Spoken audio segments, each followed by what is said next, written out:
జననాయగన్ వచ్చేస్తున్నాడు. తమిళనాడు ముఖ్యమంత్రి కథానాయకుడు విజయ్ ప్రధాన పాత్రలో తెరకెక్కిన ఆఖరి చిత్రం జననాయగన్. ఈ ఏడాది సంక్రాంతికే థియేటర్లో విడుదల కావాల్సిన ఈ చిత్రం సెన్సార్ సమస్య కారణంగా వాయిదా పడుతూ వచ్చింది.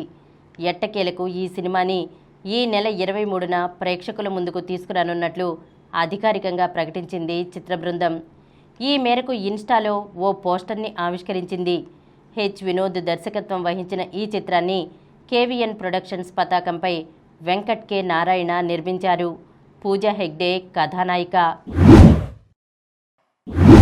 అల్లు అర్జున్ కొత్త చిత్రం.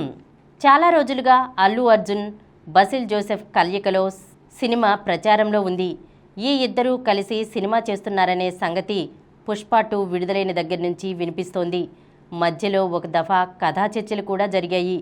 కానీ ఆ వెంటనే అల్లు అర్జున్ అట్లీ దర్శకత్వంలో రాకా కోసం రంగంలోకి దిగారు. లోకేష్ కనగరాజ్ దర్శకత్వంలోనూ మరో సినిమాకి పచ్చజెండా ఊపారు.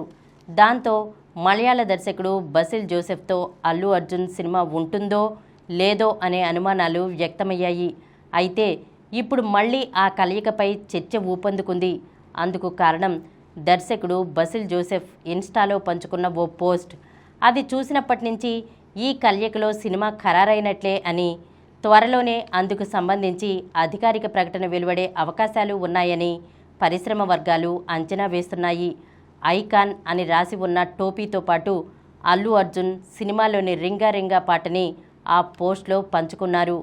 బసిల్ జోసెఫ్ ఆ పోస్ట్ని పంచుకున్న వెంటనే ఆయనకు అభినందనలు వెల్లువెత్తాయి.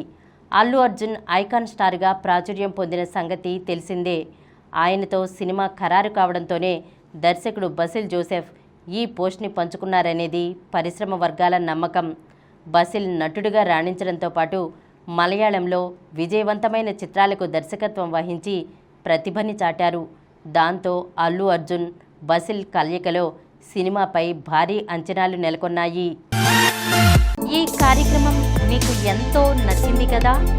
ఇటువంటి మరిన్ని వీడియోల కోసం అనతి కాలంలోనే 21 కోట్ల వ్యూస్ సాధించిన సమరం ఛానల్కు సమర్పించు సమరం సినిమా ఛానల్కు సబ్స్క్రైబ్ చేయండి, లైక్ చేయండి, మీ ఫ్రెండ్స్కి షేర్ చేయండి.